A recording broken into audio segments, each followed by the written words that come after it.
Alam mo kung paano magiging masaya ang paglalakbay mo.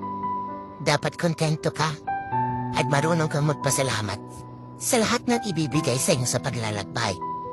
Mapapagsubok man yan o kaligayahan, magpasalamat ka. At syempre, sa paglalakbay mo, dapat alam mo kung sino ang isasama mo. Kasi ang dami-daming gustong sumama. Pero ang iba dyan, gusto lang talagang sumama para makita kang bumagsak at matumba habang ikaw ay naglalakbay. At pipilitin kang hihirain para hindi mo makuha ang gusto mo makamtan. At syempre, dapat sa paglalakbay, kahit anong mangyari, pipiliin mo pa rin maging masaya.